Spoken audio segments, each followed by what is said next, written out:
sejam todos muito bem-vindos. É um prazer enorme contar aí com a participação de vocês para mais um encontro, para mais esta palestra do Saúde Fora de Série. Hoje nós vamos abordar o tema Os efeitos do açúcar na saúde. Eu quero iniciar então me apresentando. Eu sei que muitas pessoas já me conhecem, mas para todos aqueles que estão chegando pela primeira vez, meu nome é Yara. Eu sou enfermeira, sou naturopata e instrutora de yoga.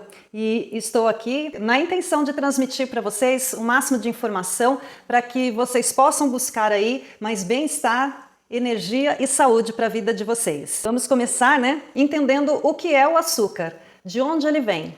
Açúcar, para quem já acompanhou o nosso primeiro encontro, sabe que todos os carboidratos são açúcares, Então, nós temos três grandes fontes de açúcar na natureza: as glicoses, as frutoses e as galactoses. Mas o que bem é isso, Glicose é o açúcar que vem do arroz, da batata, da mandioca, do milho. Nós temos aí uma grande fonte de glicose. Todos esses alimentos, esses tubérculos, são ricos em glicose. O outro açúcar é a frutose. A frutose vem das frutas e também do mel. Essas são duas grandes fontes desse outro açúcar chamado frutose. E o leite nos dá também a galactose, que é um tipo de açúcar que existe nele. Então, nós temos disponível aí na natureza três grandes fontes de açúcares, Quando a gente combina a glicose, daquele primeiro grupo que eu mostrei agora, glicose com glicose, duas moléculas de glicose vai formar uma maltose. Uma glicose mais uma frutose forma a sacarose. E uma glicose com uma galactose forma uma lactose. Então é muito simples, A gente sabe que na natureza a gente tem a glicose, a frutose e a galactose, E agora nós temos aí a maltose, a sacarose e a lactose como uma combinação desses dos monossacarídeos entre si. E aonde é que a glicose está combinada com outra molécula de glicose dando maltose? Está aí principalmente é um componente do malte, é onde usa a fabricação de cerveja, de onde é extraído a fabricação da cerveja, é usado para fazer pães, doces e salgados e alguns outros alimentos. Então, a maltose é um tipo de açúcar que é extraído aí desse componente e a gente tem disponível isso para fazer vários alimentos. E do leite, a combinação da glicose com a galactose dá a lactose, Porque no leite não existe a lactose, que é o açúcar do leite, vamos dizer assim, livre, Tem a glicose com a galactose, ela tem que se combinar e aí a gente tem a lactose, que é o açúcar do leite. Todos os produtos derivados do leite vão ter aí esse tipo de açúcar. Então, quando a gente fala em açúcar do leite, nós temos não só dentro do leite, mas, por exemplo, em creme de leite, leite condensado, leite em pó, iogurte, queijo, requeijão, doce de leite, tudo que você imaginar que foi feito do leite, vai também ter junto o açúcar do leite. Inclusive, os outros alimentos, não só como esses que eu citei, mas aqueles que você faz com eles. Por exemplo, você fez um pudim que foi com leite condensado, que veio do leite, também vai ter o açúcar do leite. Então, pudins, bolos, tortas, brigadeiros, pizzas, lanches, tudo que for envolvido o leite ou um derivado dele vai ter aí esse tipo de açúcar, a lactose. Isso é bem importante a gente saber, porque nós vamos vendo, que quando a gente fala em açúcar, é muito mais do que apenas aquele que a gente adiciona nas nossas receitas. A gente está carregando todo o açúcar que vem também dentro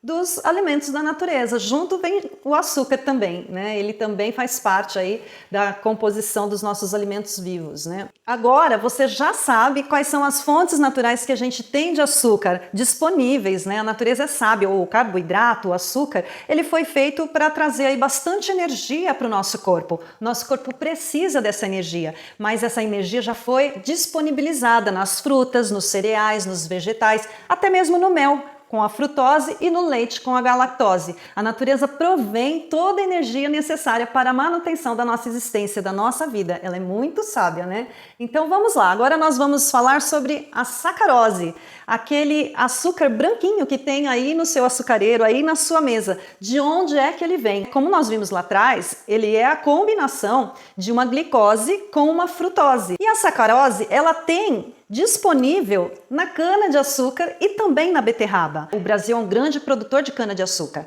Já na Europa, a beterraba é muito mais utilizada devido às condições climáticas. Então nós podemos extrair sacarose da cana e da beterraba. Mas quando a gente extrai o caldo da cana para fazer o açúcar da mesa, como que isso é feito? Como que faz esse caldo chegar como aquela substância branquinha, soltinha, docinha lá na sua mesa? A extração da sacarose é um processo físico-químico, então ele envolve várias etapas. A cana, para soltar o caldo, ela é prensada, depois esse caldo vai sofrer um aquecimento, vão peneirar para separar ali os materiais mais grossos, né? E depois vai decantar esse caldo, vai ficar lá parado para que as partículas sólidas desçam muito mais para o fundo e seja limpado ali, né, aquela borra, aquela substância mais grosseira, ficando cada vez o caldo mais purificado. E esse caldo é escuro, esse caldo ainda é um caldo bem grosso, ele é colocado clarificantes, é colocado antiumectantes, esses são os processos químicos, é colocado precipitadores para que as partículas desçam mesmo e deixem o caldo cada vez mais, vamos dizer assim, limpo, né? E conservantes. Então, aquela sacarose, aquele caldo de cana, a sacarose que está lá dentro, para que ela vire realmente esse produto que tem na sua mesa, ela precisa passar por todo esse processo. E claro que isso a altas temperaturas, né? Então eles aquecem a mais de 100 graus esse caldo de cana, né? Para que ele possa realmente ser condensado e depois ser granulado e virar esse açúcar que a gente conhece. Daqui a gente tem na nossa mesa disponível uma substância que foi extraída da cana, em alguns lugares é da beterraba, mas que passou por vários processos físico-químicos, tirou todos os nutrientes, todas as vitaminas, tirou todas as fibras e deixou apenas o que a gente chama de açúcar. Por isso, o açúcar é considerado uma energia vazia. Ela não tem absolutamente nenhuma importância do ponto de vista nutricional. Daí a gente percebe que tem alguns outros açúcares que são muito utilizados na indústria alimentícia e nós precisamos falar dele um pouquinho. É necessário que vocês conheçam o que tem dentro dos produtos industrializados disponíveis nas prateleiras do mercado. O xarope de milho é muito utilizado e é um deles. Ele é feito com o amido do milho. Então é uma grande quantidade de glicose com maltose combinada. Isso tem uma finalidade. Por que é tão usado esse xarope de milho nos alimentos? Porque ele vai trazer mais textura, vai deixar ele mais leve, mais saboroso, vai aumentar o volume e não vai deixar com que ele se cristalize. Porque açúcar a gente sabe, né? Ele tem aquela propriedade de cristalizar, né? E é isso que o xarope de milho não deixa acontecer. Essa substância é muito utilizada em vários produtos. E tem também o açúcar invertido, que é outra substância, talvez uma das mais utilizadas em confeitaria. Vamos falar um pouquinho o que é esse açúcar invertido, né, que a gente ouve falar, mas não sabe de onde vem. Bom, quando você coloca aquela sacarose que nós vimos com um pouquinho de ácido, um pouquinho de água e esse catalisador, acontece como se fosse uma mágica. O açúcar, ele fica como se fosse um líquido espesso, ele traz maciez, textura e realça o sabor de tudo que você acrescentar esse xarope espesso na sua preparação. E o mais interessante é que, por exemplo, ele não deixa cristalizar também. E aí você, para ter uma ideia, aqueles bombons que vêm com aquela parte líquida dentro, que você morde e aí derrete, sai aquele líquido docinho dentro da boca, é exatamente isso. O que eles fazem? Eles pegam um pouquinho da sacarose, uma bolotinha de sacarose com a presença de um pouquinho de água, põe ali o ácido e o catalisador. Então aquilo não vai se cristalizar, vai ficar líquido lá dentro. E quando você morder, aquele líquido vai ser largado dentro da sua boca, dando aquela sensação de doçura, né? É por isso que faz tanto sucesso, né? Mas ele também é muito, muito amplamente utilizado nos sucos, né, artificiais, nos sucos que a gente encontra aí em frascos de vidros, em caixinhas, nos sorvetes, nos refrigerantes, em todos os produtos alimentícios como biscoitos, bolachas recheadas e tudo que você encontrar no supermercado, até mesmo naquilo que é salgado, você vai encontrar a presença desse açúcar invertido. Agora você vai conhecer uma substância que um estudante lá da Universidade de Londres, fazendo as suas pesquisas, ele encontrou aí uma substância de 400 a 800 vezes mais doce. Então eu vou mostrar, eu estou apresentando aí na tela para vocês a fórmula estrutural da sacarose. Quando a gente tem esse OH, a gente chama de hidroxila. E nós temos a substituição das hidroxilas de número 4, 1 e 6, que eu marquei aí com um círculo amarelo, para o cloro, na fórmula do lado, que está escrito sucralose. Então eles tiraram um OH, que é uma hidroxila, e acrescentaram cloro nesse lugar do OH. E isso se chama sucralose. Não por acaso, um dos açúcares mais consumidos nos Estados Unidos é aquele açúcar que nasceu lá atrás, que vinha naqueles saquinhos cor-de-rosa bebê, azul bebê, e que todo mundo conhece lá fora como Splenda. Aqui no Brasil não tem com esse nome, mas a sucralose também foi amplamente utilizada e ainda é, né? Esse composto, ele é muito utilizado na indústria e em várias fabricações de alimentos. Perceba aí que eu mostrei que para extrair a sacarose da cana, ela passa por processos físico-químicos. E não bastasse a sacarose, também passa por uma mudança na sua fórmula estrutural para que ela chegue a se tornar a sucralose, que é 400 a 800 vezes mais doce do que a sacarose. Essa substância tão utilizada reduz em 50% a sua microbiota intestinal. Então ela causa desbiose, a falta de equilíbrio dentro do seu intestino, e isso é muito grave. E mais, quando ela é utilizada em produtos que vão ao fogo, né, no aquecimento para formar alguns alimentos, é necessário cozinhar. A gente sabe que vai ao fogo. E aí já foi cientificamente provado que ao aquecer a sucralose dentro das receitas, ela libera cloropropanóis, que é uma substância metabolizada pelo corpo, tóxica e que se acumula, sabe aonde? Nas células adiposas. Tenho que falar para vocês mais ainda sobre ela, os efeitos da sucralose na nossa pele. Sabe quando a gente começa a sentir assim vermelhidão, coceira, às vezes até inchaço mesmo na pele, aquele empolamento, umidades, erupções, urticárias? Isso aí pode ser resultado do consumo de sucralose. Tanto, né, que as pessoas às vezes até percebem que elas comem alimentos mais açucarados e a pele não fica boa logo na sequência, né? Isso é um efeito colateral da sucralose, mas não para só na pele. Tem efeitos no nariz, aquela pessoa que sente que o tempo todo está com coriza, uma coriza inclusive clara e fina, não é aquela coriza de gripe forte. Tem pessoas que apresentam chiados no pulmão, tosses, e até falta de ar. Palpitações e tremedeiras, esses são os efeitos no coração. Olha que louco, né, gente? Come muitas substâncias que tem sucralose e a pessoa tem palpitações, tem tremedeiras e não sabe por quê. Também tem efeitos neurológicos como ansiedade, tontura, distração, né, e depressão. Tudo está envolvido. Temos aí o nosso estômago, aquelas pessoas que comem alguns alimentos industrializados, depois ela sente inchaço, ela sente que tem gases demais, pode até ter dores no estômago, náuseas. Algumas pessoas até apresentam diarreia após consumir grandes quantidades de produtos industrializados que contenham sucralose. Dores de cabeça e enxaquecas. A gente tem que combinar aqui que ninguém quer colecionar esse monte de efeitos no corpo por consumir uma substância como essa, né? Mas aí muitas pessoas podem falar assim, gente, mas eu uso adoçante, eu não uso açúcar. Será que é uma opção?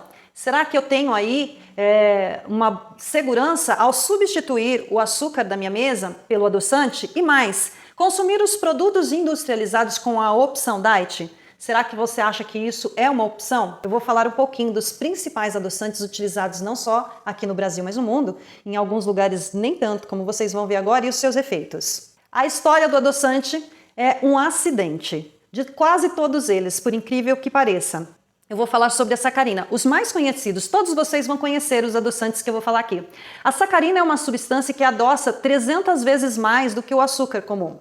Então, ela foi descoberta lá na Universidade de Johns Hopkins e foi em 1878. Imagine você que Iran Heinze e Konstantin Fauerberg descobriram isso por acaso. Sabe o que eles estavam tentando fazer? Eles estavam mexendo com produtos derivados do petróleo, mais especificamente o tolueno, que é usado para a fabricação de tintas. E eles acabaram descobrindo, por acaso, que uma das substâncias que eles estavam usando ali era doce. E aí esqueceram a tinta e foram, vamos fazer adoçante. E o ciclamato de sódio, né, como a gente conhece, ele adoça 40 vezes mais. E foi Michael Sveda, em 1937, que estava fazendo um experimento que era para ser um medicamento para a febre. E aí o que aconteceu? Durante o trabalho dele, naquela época podia se fumar, né, dentro de laboratório. E aí ele colocou o cigarro apoiado na bancada onde ele estava trabalhando. Quando ele levou o cigarro novamente à boca, ele descobriu que estava doce. Aí ele começou a provar tudo que tinha lá e descobriu a substância. E aí ele viu e lançou aí o ciclamato. O ciclamato é um adoçante que era para ser um medicamento para a febre. E o aspartame, que talvez para mim seja o pior deles, eu não sei, para mim nenhum deles eu recomendaria. Adoça 200 vezes mais. Foi descoberto em 1965, era para ser um medicamento para úlcera. E o aspartame, ele quando é consumido, ele se separa em 3 componentes: a fenilalanina, o ácido aspartico e o metano. Metano, isso mesmo, vocês não ouviram errado. Mas para vocês terem a ideia de quanto isso é perigoso, a sacarina foi proibida no Canadá devido aos efeitos que ela deixa no sistema urinário e nos rins. Ela aumenta o risco de AVC. O ciclamato ele foi banido dos Estados Unidos, do Japão e da França, simplesmente por conta de aumentar os casos de câncer de bexiga. E o aspartame é extremamente tóxico para quem tem fenilcetonúria.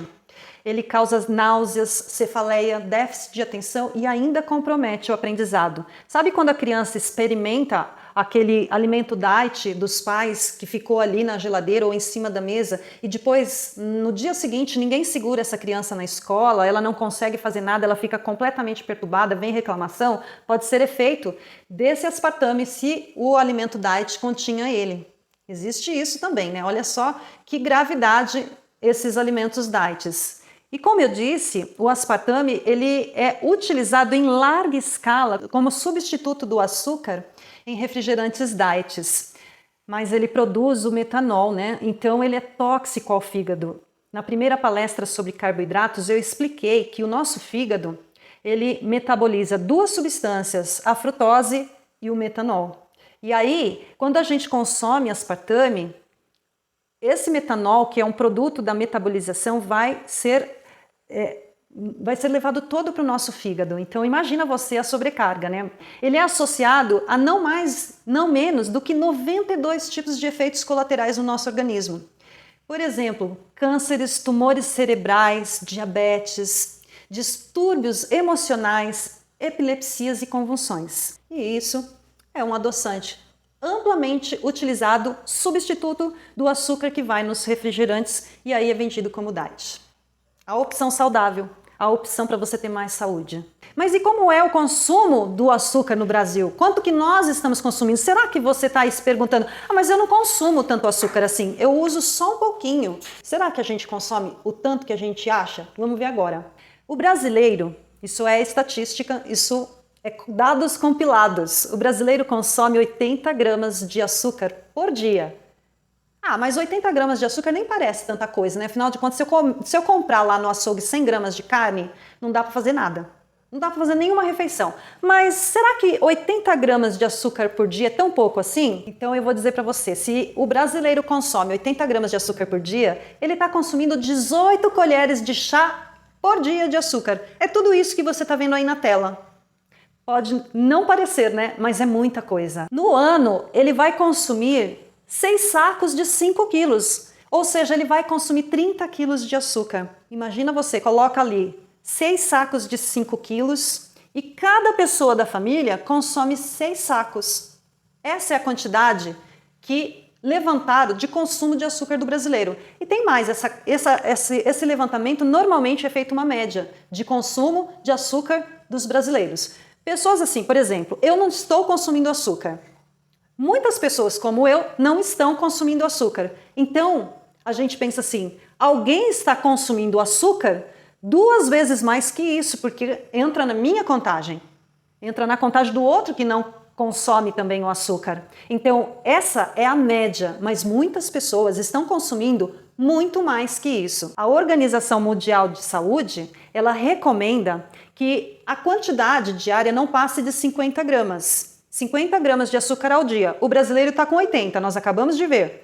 E aí essas 50 gramas corresponderia a 12 colheres de chá. Porém, a própria Organização Mundial da Saúde, ela admite que essa recomendação não é a ideal. Preferencialmente, ou seja, o ideal seria que as pessoas consumissem no máximo 25 gramas de açúcar. E isso seria 6 colheres de chá.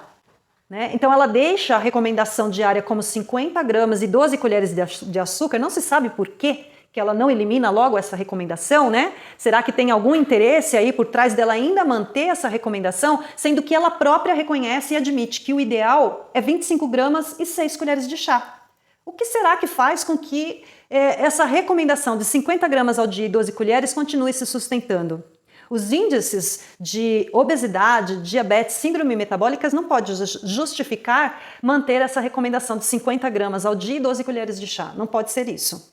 É muito açúcar na nossa dieta. 36% desse consumo que eu apresentei, ele vem dentro de alimentos industrializados. Né? Então, para você ter uma ideia, mas isso tudo é o que a pessoa só coloca dentro da comida dela? Não. 36% vem dos alimentos que ela compra dentro do supermercado. Vem lá dentro. Ela sabendo ou não sabendo que aquele alimento contém açúcar, ela está recebendo 36% daquela quantidade elevada de consumo dos alimentos industrializados. E não vem só de produtos doces, tá? Vem de doces e também de produtos salgados. A maioria esmagadora dos produtos salgados que você compra dentro do supermercado tem esse açúcar. E 64% daquele consumo é referente àquele açúcar que você coloca de colherzinha para adoçar o seu café, o seu chá ou o seu suco. Né? Mas tem muita gente que não usa. Mesmo assim, a média do brasileiro fica aquele absurdo. Então, nós temos que olhar para isso. Porque às vezes você nem adoça, normalmente, né, as pessoas adoçam, mas às vezes nem adoça, né? Ou fala assim, mas eu só uso uma colherinha. Só que dentro dos alimentos industrializados tem, e em todas as outras receitas também tem açúcar. E as nossas crianças? Como estão as nossas crianças frente a tudo isso que vocês estão vendo aí na tela? Campanhas, mídias que ficam bombardeando, estimulando as nossas crianças a consumirem esses produtos dos mais variados, com cores, com personagens, que é muito difícil para um pai ou uma mãe manter os seus filhos protegidos longe dessa bomba de açúcar, porque todos esses alimentos contêm a sacarose, contêm 50% de glicose e 50% de frutose. Tem lá o amido de milho, tem lá o xarope, o açúcar invertido, o xarope de milho. E esses alimentos são ricos em frutose. E aí a criança começa logo cedo a mandar isso para o fígado dela. Ela começa lá, às vezes, com 3, 4, 5 anos de idade, não se sabe quanto que é a idade que os pais conseguem manter os filhos longe do açúcar, mas o ideal seria que até, no mínimo, 2 anos de idade, a criança não tivesse contato com nenhum tipo de açúcar, não fosse as benditas papinhas de bebês conterem açúcar, né, gente? E as fórmulas de leite. Dá para acreditar, mas tem fórmulas de leite que contêm açúcar. E quanto mais cedo a criança tem contato com o açúcar dentro desses produtos, mais ela é um cliente garantido até o final da vida. Porque ela vai ter dificuldade, ela vai ter mecanismos que ela não sabe e que vão manter ela sempre presa ao sabor doce. Ela não vai mais aceitar os outros sabores. Isso é muito importante, é muito grave, né? Então, temos que ficar de olho aqui e muito atentos. Mas isso não quer dizer que apenas as crianças estão aí expostas, né, correndo riscos. Os jovens e adultos também sofrem com o excesso de estímulo, com a mídia que traz aí muita apelação no consumo, né, desses produtos. As lanchonetes, as cantinas escolares estão repletas de doces e de substâncias e alimentos industrializados. Aí você vai nas lojas de conveniências, em qualquer posto, em qualquer esquina, você encontra esses alimentos ricos em açúcares. Você vai na farmácia comprar um medicamento. Não bastasse muitos medicamentos serem ricos em açúcar. Você vai comprar um medicamento e você está comprando um medicamento que tem uma substância que provoca efeitos colaterais. E olha, eu não estou falando só de medicamento para pessoas adultas, não. Xaropes, daqueles xaropes que a gente dá para as crianças, né, sabor moranguinho, né? Eu lembro que quando eu era criança a gente até falava, nossa, dá vontade de ficar doente só para poder tomar esse xaropinho sabor morango. Mas aquilo também é rico em açúcar, aquilo também está colocando a criança em contato com uma substância que vai perpetuar o sabor dela, e vocês vão ver isso um pouquinho mais para frente, como isso acontece de uma forma muito drástica.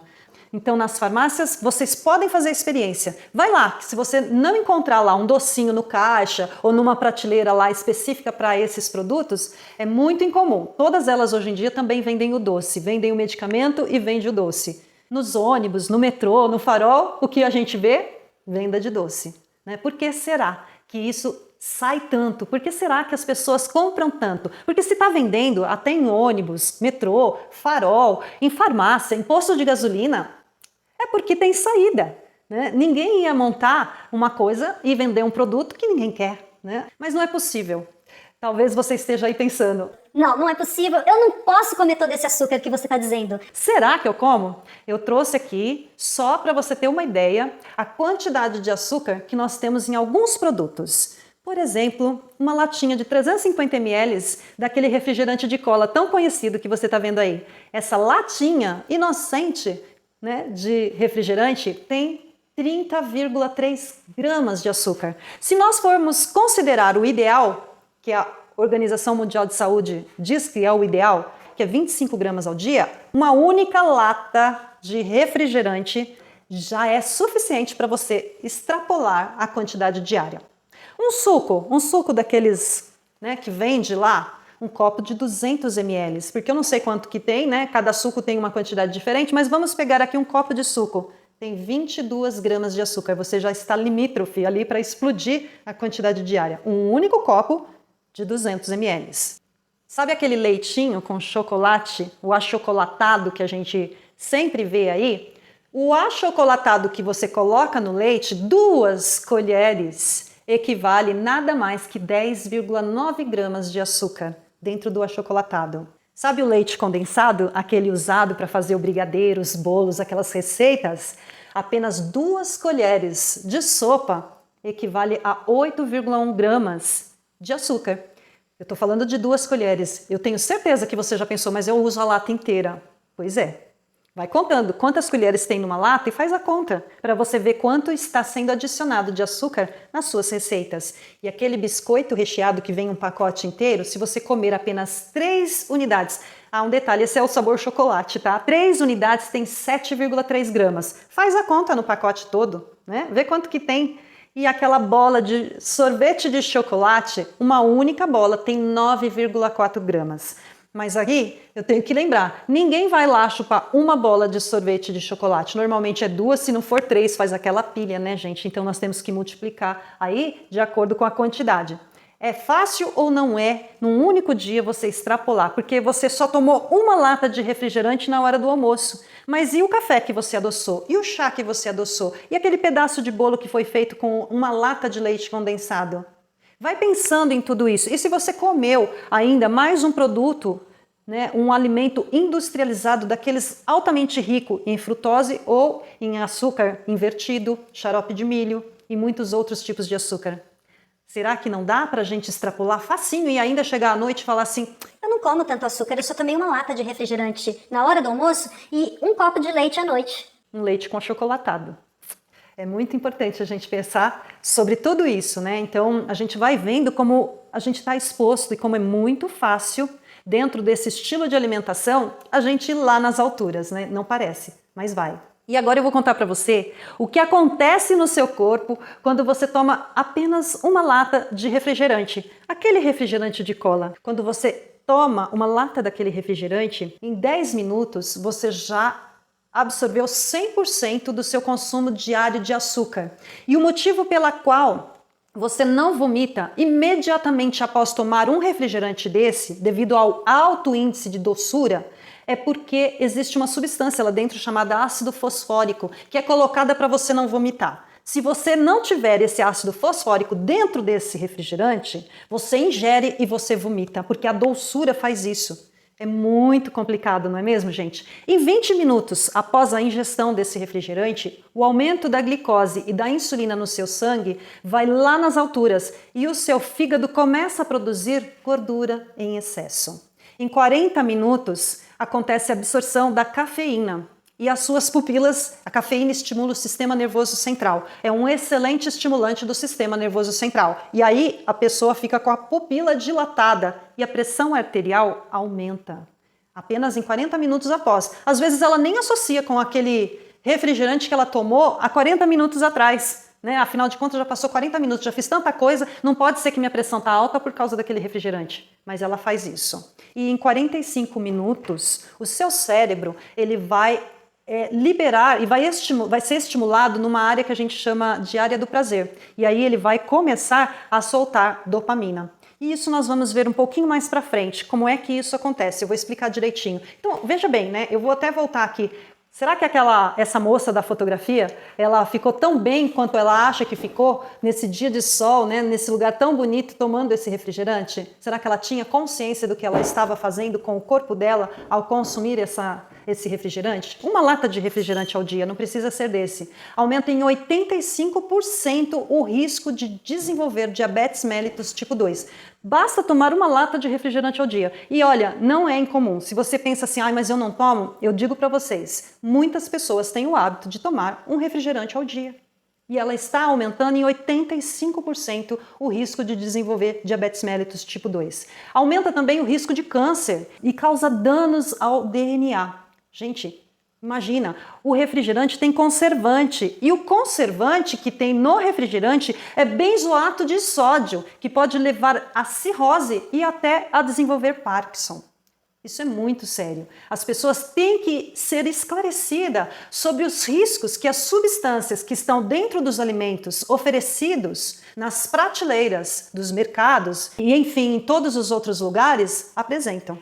Não dá para continuar na inconsciência e detonando com a saúde e depois reclamando porque não teve sorte na vida. Mas a informação está disponível. Nós estamos aqui, né, compartilhando essas informações. É isso que vocês estão fazendo aqui. Com essa consciência, saber escolher melhor, né, a alimentação, saber escolher melhor os produtos que vão entrar dentro da sua casa e dentro da sua alimentação. O açúcar, né, apresenta muitos disfarces e é por isso que muitas pessoas não entendem quando elas desenvolvem doenças ou efeitos colaterais pelo consumo excessivo de açúcar, porque o açúcar vem disfarçado.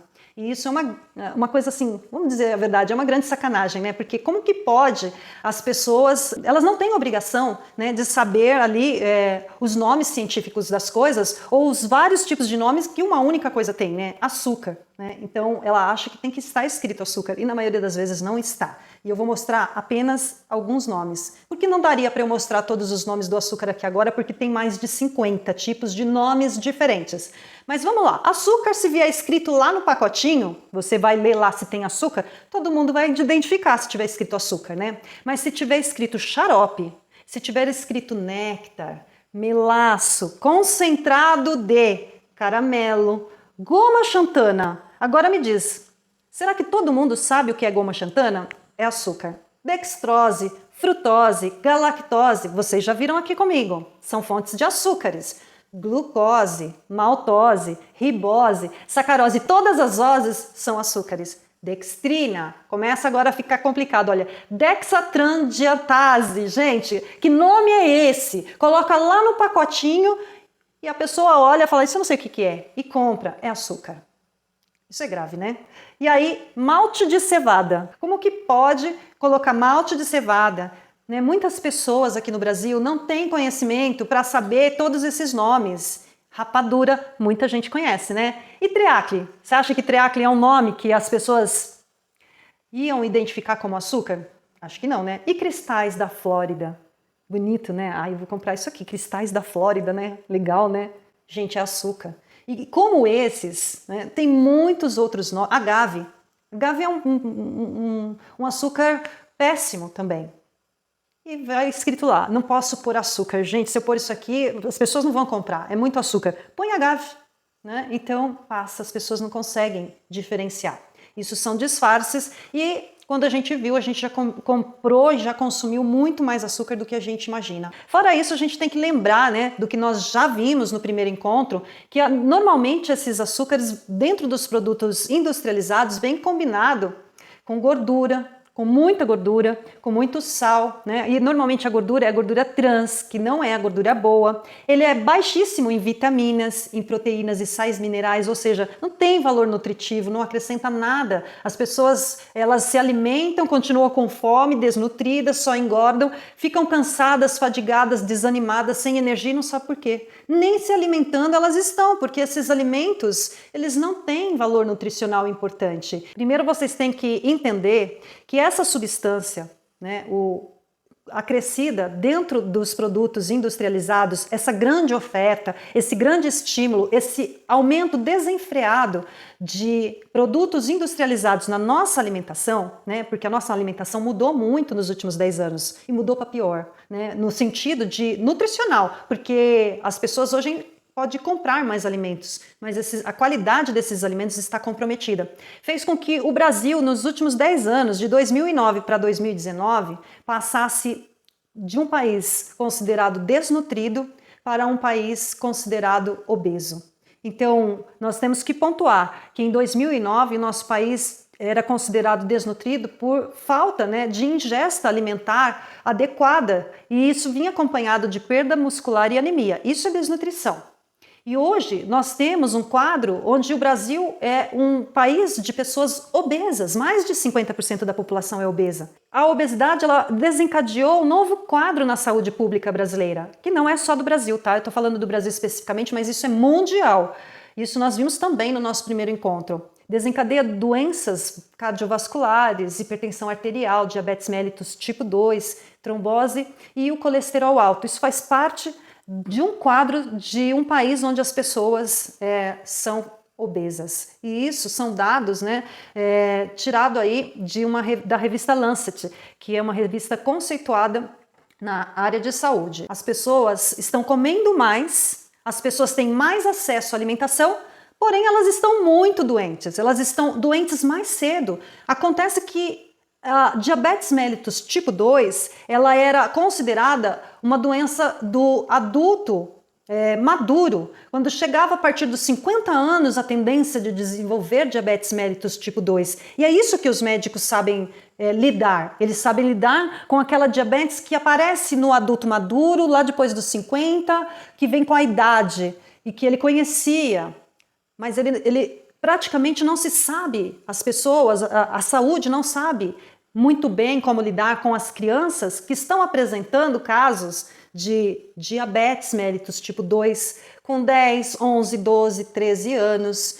Não sabem lidar com os casos de obesidade, de hipertensão em crianças e jovens de 20 anos com hipertensão, tomando remédio para pressão. Não sabem lidar com crianças de 12, 13, 14, 15 anos com esteatose hepática, o fígado totalmente gorduroso. Não se sabe qual vai ser o efeito de tratar essas crianças por décadas, porque nós temos que considerar que o que a gente sabe tratar no adulto teve que vir agora para as nossas crianças e para os nossos jovens. Eles vão receber o tratamento que a gente conhece, mas como que esse tratamento vai se comportar durante 20, 30, 40, 50 anos, que é o que essas crianças, esses jovens ainda vão estar vivendo?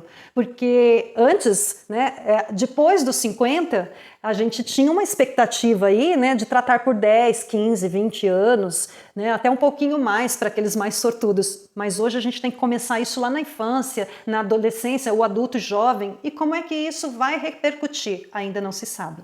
Então, é muito preocupante. Ainda não existem estudos suficientes dos efeitos desses tratamentos nesses jovens, nessas crianças, nesses adultos jovens por tantas décadas. Como isso vai se apresentar daqui a uns tempos. Então, o melhor é cortar o mal pela raiz, é não deixar adoecer. Ninguém quer chegar aos 50 anos doente ou com efeitos colaterais, porque todos os medicamentos têm efeitos colaterais. Só que agora vai aparecer muito mais esses efeitos colaterais, porque eles vão ser usados por décadas, não é por 10, 20 anos, são por muito mais tempo, né? Então, temos que pensar sobre isso. Será que aparecem sinais quando eu estou ingerindo açúcar em excesso? Será que existe uma forma de eu saber, né, por sinais? Existe sim. Mudanças de humor bruscas podem ser sinais de consumo excessivo de açúcar. As cáries muito cedo, né? As crianças que desenvolvem cáries muito cedo, isso é um sinal de consumo excessivo de açúcar, porque os dentes não eram para cariar se não tivesse essa substância dessa forma. As pessoas que têm aquele problema de se sentir o tempo todo inchada, constantemente eu estou inchando. Cuidado, pode ser açúcar. Pode ser, não significa que todos esses sinais sejam apenas do açúcar, mas é um sinal, então eu preciso investigar a minha alimentação. Fadiga em excesso, eu vivo cansada, vivo fadigada. Eu tenho alterações na minha pele, alergias o tempo todo. Todo o tempo eu tenho rinite, sinusite, otite, todas as ites acontecem comigo. Cuidado, vai ficando em alerta. Eu corto e não cicatrizo. Problemas de cicatrização também pode ser aí o consumo excessivo de açúcar. O envelhecimento prematuro. Estou percebendo que os anos estão passando demais para mim, então cuidado, você vai ver logo mais aqui os efeitos do açúcar na pele. Isso é muito importante. Aumento da gordura abdominal. Pega aquela gordurinha, aquela parte abdominal, né, a conhecida pochetezinha, vem e não vai mais.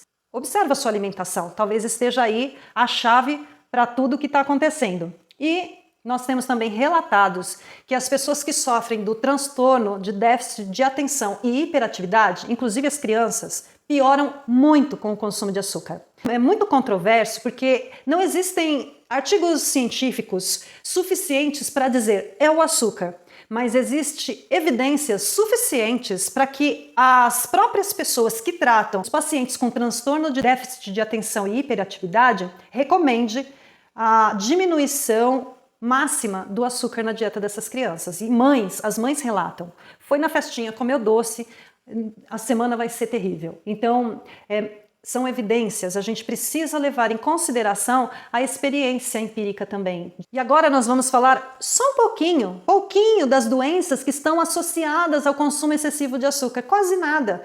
Colesterol alto, AVC, miopia em crianças, hipertensão arterial, síndrome metabólica, depressão, insuficiência renal, osteoporose, obesidade, resistência à insulina, diabetes mellitus tipo 2, esteatose hepática não gordurosa. Gente, é muita coisa.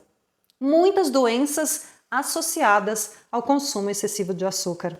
Uma única substância amplamente utilizada na alimentação do estilo de vida moderno, causando tudo isso. Não por acaso, né? Nós temos aí várias doenças que estão dentro das principais doenças crônicas não transmissíveis que causam os maiores números de mortes no Brasil e no mundo, né? Como a diabetes mellitus, né? A síndrome metabólica. Está tudo envolvido dentro daquele contexto, né, que a gente já discutiu no nosso primeiro encontro. Mas nós vamos ver isso um pouquinho mais aprofundado agora. Nós já entendemos que excesso de açúcar aumenta a nossa glicose no sangue, né? A gente ingere o açúcar, ele vai lá para o nosso intestino, todo esse açúcar vai ser direto para a nossa corrente sanguínea em forma de glicose e o nosso sangue fica, né, com essa glicose elevada, açúcar no sangue elevado. O nosso pâncreas é estimulado, elimina um hormônio chamado insulina. E aí a insulina fica elevada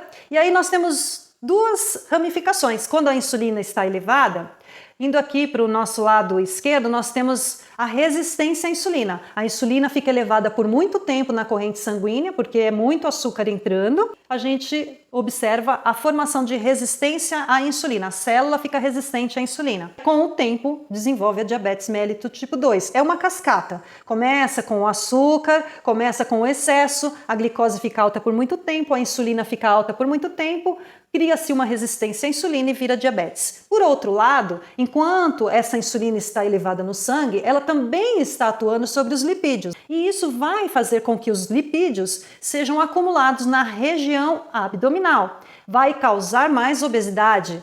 E aí nós temos aí a convergência dessas duas cascatas, o diabetes tipo 2 e a obesidade, formando um aumento do risco cardiovascular. A primeira causa de mortes no Brasil e no mundo das doenças não transmissíveis são as doenças cardiovasculares, mas não é só isso. Nós temos também efeitos sobre o nosso coração. Vamos lá, ó, começamos de novo.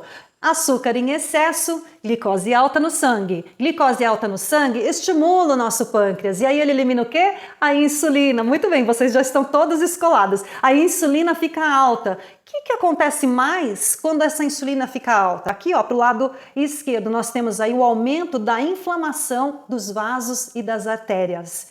Esse aumento de inflamação de vasos e artérias vai causar hipertensão arterial, que vai causar os ateromas. Lembra que a pressão do sangue vai aumentando, vai batendo na parede do endotélio vascular, vai causando ali lesões, inflamações. Isso faz com que o colesterol vai lá, gruda e forma o ateroma. Muito bem. Para um outro lado, quando a insulina está elevada, nós temos aqui o estímulo do sistema nervoso simpático, que faz o que quando o nosso sistema nervoso simpático, que tem o simpático e o parasimpático. Quando o sistema nervoso simpático é acionado pelo estímulo dessa insulina, nós temos vasoconstrição. Os nossos vasos, eles dão aquela fechadinha básica, todos os vasos, eles se contraem. Isso faz com que o débito cardíaco fique aumentado, ou seja, o nosso coração aumenta a pressão com que esse sangue vai ser ejetado para fora dele, para todos os vasos do nosso corpo. É aí a hipertensão, entendeu? O esquema como é que vai funcionando? Estimula o sistema nervoso simpático, faz vasoconstrição, aumenta o débito cardíaco, provocando a hipertensão arterial. E também tudo isso converge para um risco aumentado das doenças coronarianas, com um efeito sobre o nosso coração. Muito sério, né, gente? Vamos entendendo aí. Mas não é só isso, ainda tem mais. Tem um efeito sobre o fígado. E como que é esse efeito sobre o fígado? Nós vimos várias fontes de açúcar. Nós vimos também que o açúcar que está sobre a nossa mesa, que está ali no açucareiro da nossa casa, ele é 50% glicose e 50% frutose. E essa frutose vai direto para o nosso fígado. Chega no nosso fígado e tem que metabolizar em dois caminhos. Uma parte ele transforma em glicose. Ele vai consumir uma parte, outra parte ele vai armazenar para ser gasto depois, em outro momento. O excesso dessa frutose, que ele não transformou em glicose, ele vai fazer com que essa frutose iniba, né, ali a metabolização das gorduras, ou seja, essa gordura ela vai inflamar o fígado vai ficar inflamado e gorduroso, e isso é o que causa a doença hepática gordurosa. E nós chamamos isso de esteatose hepática. Então, o excesso de frutose sobre o nosso fígado, com o passar do tempo, vai levar ao desenvolvimento de um fígado gorduroso, que é a doença hepática associada aí ao consumo excessivo do açúcar. Vamos em frente. A síndrome metabólica, né, gente? E aqui eu quero deixar claro que a síndrome metabólica corresponde a uma série de fatores. Por isso é uma síndrome, né? A síndrome não é uma causa, são vários fatores que levam a uma síndrome. São 5 fatores. Se você tiver 3 desses índices, você já está em síndrome metabólica. Obesidade central, né, que é aqui na altura do umbigo, a medida para a mulher de 88 ou mais e para o homem de 102. Hipertensão arterial igual ou maior que 13/8. Glicemia alterada maior ou igual a maior que 100, né, que a gente costuma dizer. E os triglicérides de 150. E o HDL menor ou igual a 40 para homens e menor que 50 para as mulheres.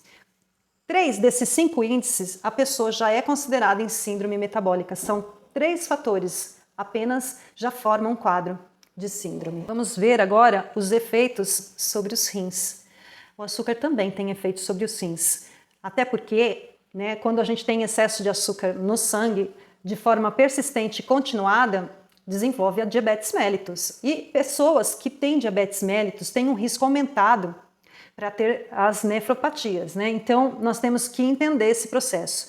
Quando o açúcar já está há muito tempo na corrente sanguínea, principalmente dos diabéticos, né, ou dos pré-diabéticos, que vão se tornar diabéticos se não tiver medidas efetivas na sua dieta, na sua alimentação, nas suas condutas e estilo de vida, ele vai ter aí um efeito que a gente chama de glicosilação. Mas o que é isso? As moléculas de glicose que estão lá na corrente sanguínea, elas têm a condição de se aderirem às proteínas, algumas proteínas, e também a lipídios, mas aqui no caso as proteínas.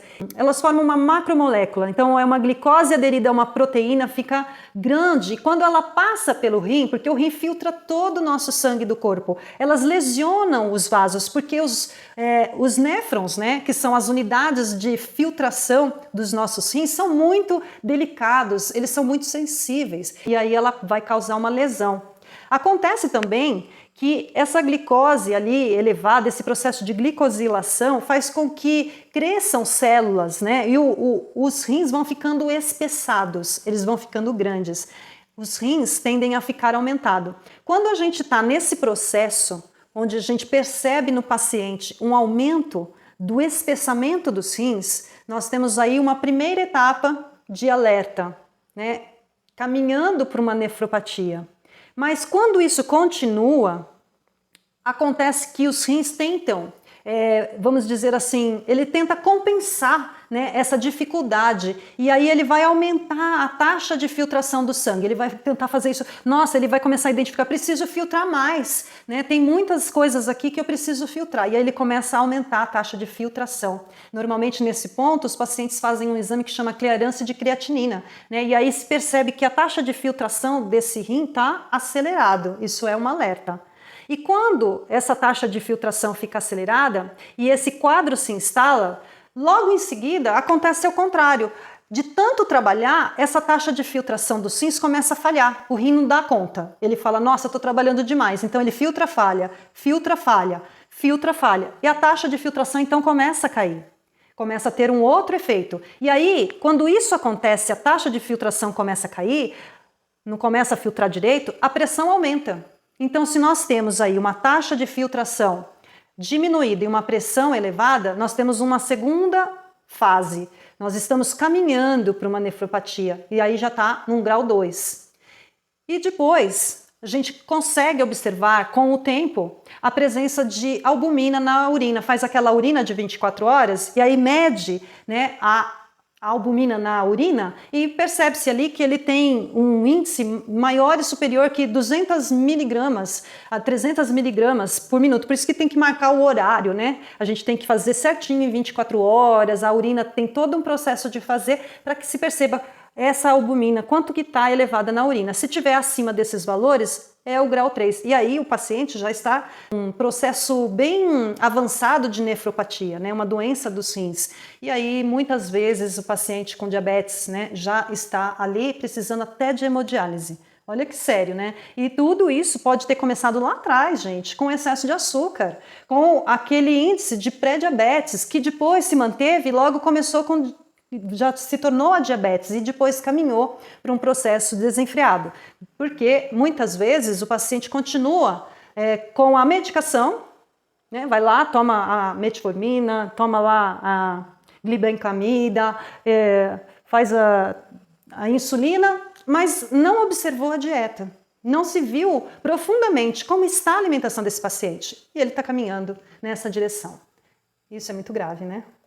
Vamos vir para os nossos olhos, porque existem efeitos oculares do açúcar, do consumo excessivo de açúcar na nossa dieta, nos produtos industrializados, enfim, em todo esse conjunto que nós falamos até agora. O consumo excessivo de açúcar produz um composto semelhante à insulina. Olha o perigo, se chama IGF-1, a somatomedina C.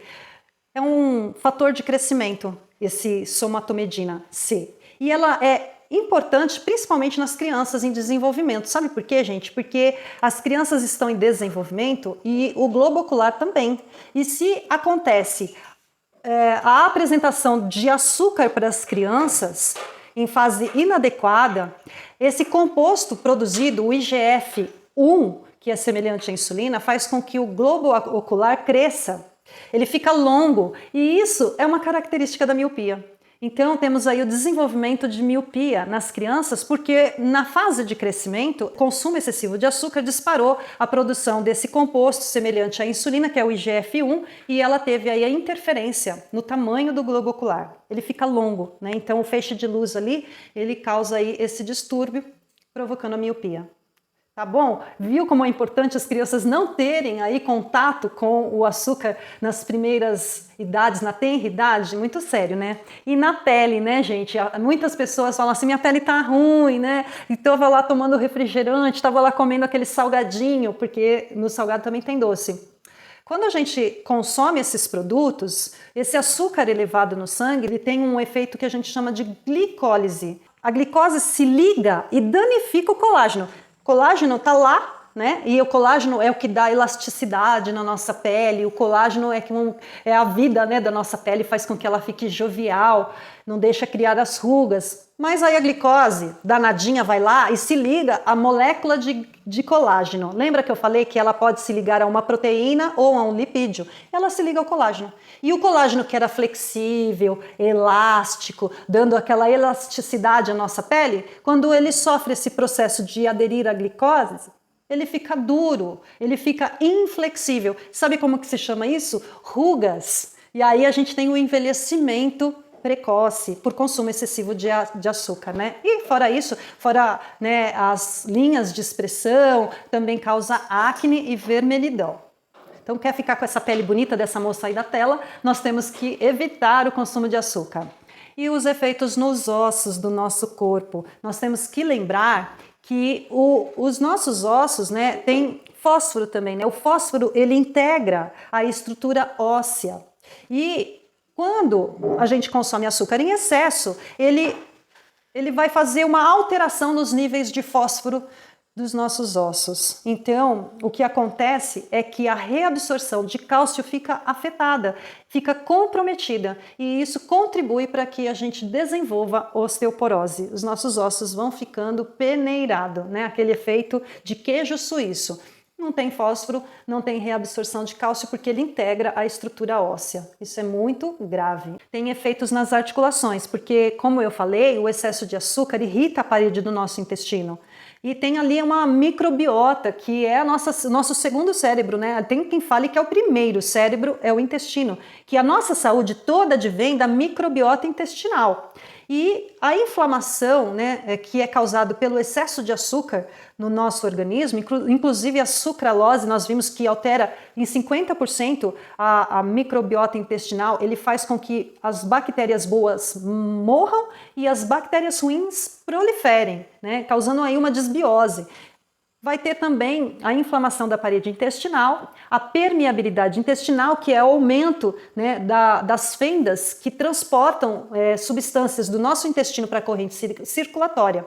E aí várias substâncias que não deveriam passam, como nós já vimos também, e essas substâncias vão ser carreadas pelo sangue e agravar doenças como os reumatismos, principalmente a artrite reumatoide, é muito associada a esse desequilíbrio da flora intestinal. E um dos principais componentes que causa esse desequilíbrio, tem outros. Então, as artrites reumatoides têm relação com o desequilíbrio intestinal, dessa microbiota intestinal.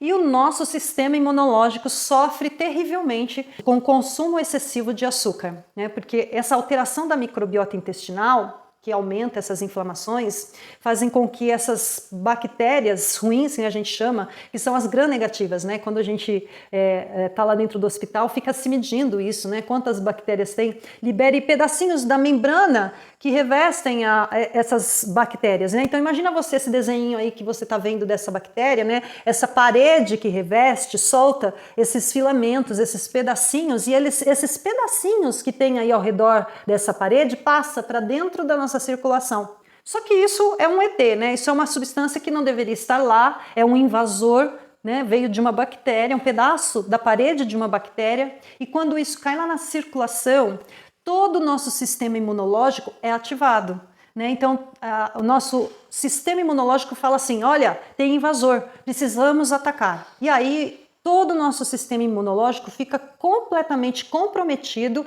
e ele fica atordoado, porque essas substâncias vão passando, ele vai ficando ativado, tentando capturar esses invasores o tempo todo, e aí ele não está, vamos dizer assim, disponível, para fazer o que ele deveria realmente fazer, que é combater as doenças, né, como gripes e outras coisas mais. O consumo excessivo de açúcar vai atrapalhar todo o funcionamento do nosso sistema imunológico. E agora nós temos o efeito sobre o nosso cérebro. Quando a gente consome esse excesso de açúcar da nossa alimentação moderna, dos produtos industrializados, do açúcar que a gente tem disponível na nossa casa, sobre a nossa mesa, a gente aumenta só 58% o risco de depressão. E isso vocês vão entender já já como que isso acontece. E aumenta a inflamação dos nossos vasos e artérias. Lembra que a gente falou do coração, todo aquele mecanismo? Isso aumenta o risco de AVC, nós já vimos lá atrás. Mas é claro que se está aumentando a inflamação dos nossos vasos e artérias, do nosso coração, do nosso corpo, dos nossos rins, óbvio que está afetando também os vasos e artérias do nosso cérebro, por isso que causa também o AVC. E aí o nosso cérebro envelhece, assim como a nossa pele envelhece, o nosso cérebro envelhece muito mais rápido com o consumo excessivo de açúcar. E isso causa uma série de consequências, entre eles pode levar a desenvolvimento de Alzheimer e de Parkinson, um envelhecimento precoce do nosso cérebro. Só isso, né, gente? Que horror, né? A menina tá até assim, meu Deus, tirou o doce da minha boca e agora, né? Calma, vamos lá. Por que é difícil eu parar de consumir esse tal de açúcar, né? E aí ela tá lá, né? Tirou o doce da minha boca. Como é que eu vou fazer? Porque é difícil parar de consumir açúcar e isso tem um motivo. Não é à toa, né? Porque não é difícil parar de comer brócolis, né? Não é difícil parar de comer cenoura, mas é difícil de parar de comer produtos que tenham açúcar. Às vezes você fala assim, mas eu não como açúcar, mas você come algum produto, sempre tem alguma coisa relacionada com açúcar que é difícil de parar. Em menor ou em maior grau, a gente tem dificuldade com alguma substância, com algum produto alimentício que tem açúcar.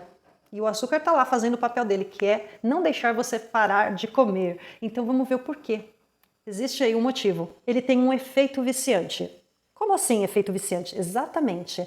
O açúcar é uma substância, não é um alimento, uma substância socialmente aceita. Sabe por quê? Da mesma forma que nós combatemos o consumo excessivo de álcool e o consumo de cigarro, o açúcar deveria ser combatido. E isso não sou eu que estou falando, tá, gente? Isso é estudo da Universidade de Queensland, na Austrália, e foi publicado na PLOS ONE. O consumo excessivo de açúcar hoje já é uma epidemia silenciosa justamente por esse efeito viciante. Por isso que eles colocam nas papinhas, por isso que eles colocam nas fórmulas de leite de crianças, de bebês, porque quanto mais cedo você tiver contato com essa substância, mais viciado você vai ficar. E é muito difícil falar isso, né? Porque todos nós já podemos ter pecado em relação a isso por desconhecimento, por não saber que existe ali um açúcar envolvido. Se você olhar as pessoas na década de 80, olha os filmes, olha as imagens, existem gravações aí pela internet, vejam como eram as pessoas. Aí vem o advento da indústria alimentícia, com toda essa avalanche de produtos e alimentos industrializados. Veja hoje como estão as pessoas nos supermercados, comece a olhar, preste atenção para o formato do corpo das pessoas, como eram e como estão hoje. O que aconteceu nesse período de tempo, da década de 80 para cá? E aí vocês vão entendendo e fechando todo esse quadro que eu estou falando. Todas essas síndromes, a obesidade, a hipertensão, o acúmulo de gordura abdominal, né? O corpo num formato totalmente diferente, né? Vamos lá, vamos ver como é que ocorre. Vocês estão bem ansiosos querendo saber, né? Como que esse efeito acontece? O que vocês têm representado aqui são os neurônios, né? Então a célula nervosa, ela é composta por uma célula receptora que ela emite um sinal, né? E ela tem ali, vamos dizer assim, locais onde ela recebe neurotransmissores, né? Então nessa parte de baixo você vê uma célula nervosa com aqueles receptores, né, que parecem assim uns discos onde tem um pedacinho faltando. Lá em cima, né, tem ali um neurônio que ele é responsável por carregar dentro dele vesículas, que são essas bolinhas aí em cima, onde você tem essas bolinhas rosas, todas dentro. Essas bolinhas rosas é a dopamina, né? É um neurotransmissor. O neurônio dopaminérgico lá de cima solta essa dopamina num local que fica entre ele e a célula nervosa, que a gente chama de fenda sináptica. Então essas bolinhas, que são as dopaminas, caem e se encaixam exatamente naquele disquinho, no pedacinho que estava faltando. E aí é que vai acontecer toda a magia, porque a dopamina é considerado o hormônio da felicidade. Ela não é só um hormônio ligado ao prazer, mas também ela está envolvida com a concentração, com a coordenação motora. Tá vendo aí os efeitos que a gente falou lá, né, de tremores, palpitações? Tem um monte de coisa envolvido aí com esse sistema de neurotransmissão. Então agora vocês viram que tem um mecanismo neuronal, né, que tem aí um mecanismo envolvido com essa sensação. E quando você come o açúcar, é exatamente assim. Olha só, você tá lá e você entra em contato com alguma dessa substância, né? Já começa ali um mecanismo, o seu corpo sabe, e aí você ingere e você fica extasiado. Não é bem assim? A gente sente aquela, nossa, aquela coisa. Tá acontecendo aquilo lá que a gente viu agora. Essa sensação de prazer, né? Isso fica registrado, é o núcleo accumbens. E num estilo de vida como a gente tem hoje, agitado, onde o estresse, a ansiedade, né, a frustração é muito elevada, o cérebro fica em sofrimento. E quando ele está nesse sofrimento, o que ele lembra? O que ele faz? Ele aciona esse núcleo accumbens, que é responsável, a gente chama de área de recompensa. Ele fala assim, preciso fazer alguma coisa. E o que eu vou fazer? Eu vou fazer com que esse sistema de felicidade aconteça para equilibrar o meu sentimento aqui de frustração, de cansaço, de estresse. E aí ele vai pedir um pouquinho mais. Então, aquele chocolatinho, aquele docinho, só mais um. Eu vou lá e pego alguma coisa. Não sei porquê, quando eu estou nesse estado, eu tenho que ir lá e pegar um docinho, pegar uma bolinha, um chocolatinho, alguma coisa. Pode ser um produto, um alimento, um salgadinho, um refrigerante que tenha o açúcar, porque ele dispara esse sistema, vai disparar essa célula, né? Essa célula nervosa, esse sistema, né, de liberar a dopamina, e você vai ter aquela sensação de prazer, né? Aquele sistema de recompensa. E quando você dá esse docinho a mais, quando você traz esse salgadinho a mais, esse produtinho a mais que estava te faltando para te dar aquele alívio momentâneo, porque é apenas momentâneo, você cai de novo na roda do açúcar. Então você fica assim, você ingere o açúcar, você estimula o núcleo accumbens, que é a região responsável onde está lá pelo sistema de recompensa por liberar dopamina, e você vai querer sempre mais um. E aí você vai ingerir de novo açúcar, vai estimular o núcleo accumbens, que libera dopamina, e você quer mais. E você cai nessa roda de vício, que, não por acaso, é o mesmo que acontece com outras drogas, inclusive com elas, cocaína e heroína. É muito grave, né, gente? Saber que a gente tem uma substância socialmente aceita, amplamente utilizada, aí vão falar, tudo é uma questão de dose. Realmente, eu concordo, né? A diferença entre o veneno e o remédio está na dose. Eu estou falando aqui do consumo excessivo. Nós vimos lá atrás, no comecinho dessa explanação toda que eu estou fazendo aqui, que a natureza já fornece açúcar. Então, fora tudo isso, ainda tem o açúcar da minha alimentação natural, que é a única que deveria existir, porque ela já é suficiente, eu não preciso adoçar mais nada, né? Só que se eu tenho contato com esse açúcar viciante, eu não vou aceitar só aquele, eu vou querer algo a mais. É isso que está acontecendo.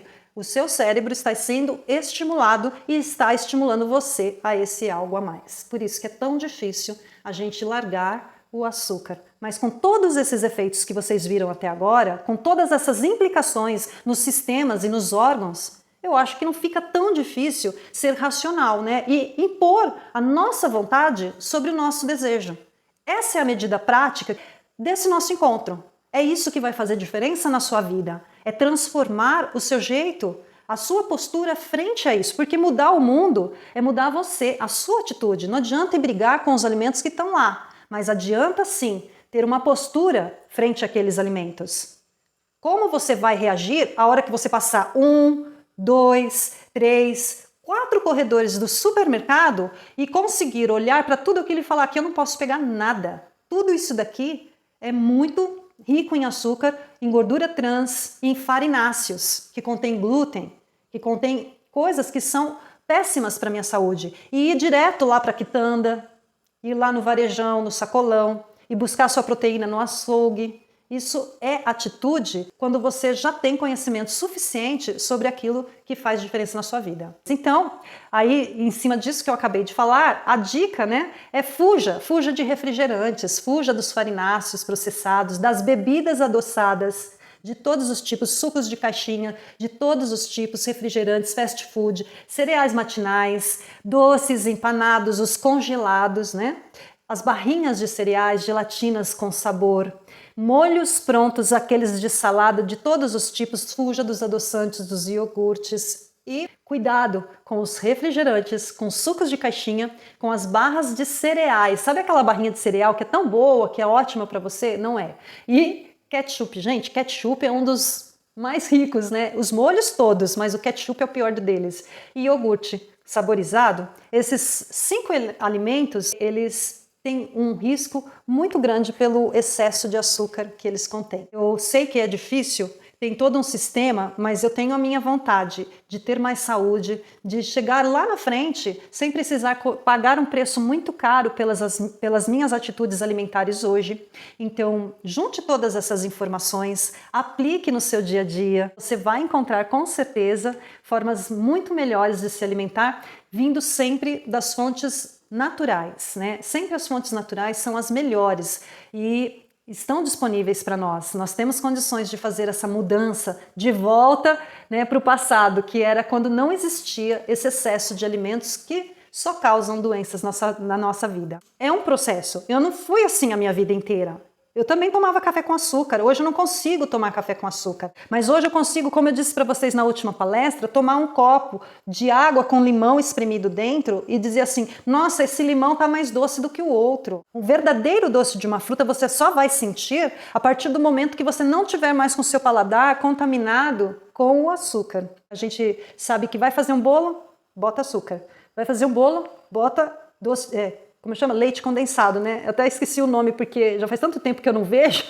Quando não, vai o açúcar, o leite condensado e aí aquela cobertura de chocolate em cima derretendo. Ai, gente, eu lembro disso. E tem mais uma coisa, hein? Esse eu lembro disso significa assim, a sua vida inteira você vai lembrar disso. Sabe aquele só por hoje? Você vai lembrar a sua vida inteira. Olha como isso é grave, gente. Como isso é importante para todos nós cairmos na real, que a gente não pode deixar a nossa vida à mercê dessas substâncias. E os Estados Unidos, que baniu o adoçante por câncer de bexiga, e o Brasil é um dos países, são 190 países, 50 ainda usam. E o Brasil é um deles. Nós que somos enfermeiras e que trabalhamos aí no hospital, a gente sabe como é a vida de uma pessoa, né, que tem problemas como esses. Alzheimer, Parkinson, AVC, doenças coronarianas, diabetes. E os dia a dia, né? A pele, a coriza, as alergias, as dores articulares, osteoporose, parece que é uma praga. Todo mundo tem isso. Não tem mesmo, porque esses alimentos são uma praga, tá em todo lugar. Você entra na farmácia para comprar um medicamento, você sai com um xarope doce pro seu filho e ainda tem que comprar uma balinha no caixa do supermercado. E o suquinho de caixinha? Leva na lancheira, todos os dias. Todos os dias o suquinho vai lá. O suquinho, gente, como que vai chegar ao fígado dessa criança? E a diabetes tipo 2, em que idade que ela vai desenvolver? É uma questão de lógica, é só deixar do jeito que está e não fazer nada. Nós estamos caminhando, realmente não sei para onde. O Brasil já sofreu, o mundo já sofreu uma grande pandemia, mas eu diria que nós temos aí há algum tempo uma grande epidemia que está matando as pessoas aos poucos. Você conseguir eliminar, que foi o caso aqui da minha casa, cara, é absurdo o que a gente sente no nosso corpo e na nossa vida. Aquele cansaço, aquele desânimo, aquela falta de energia, aquela falta de sono à noite, tudo que você... aquelas dores no corpo, falta de flexibilidade, a gente muda completamente.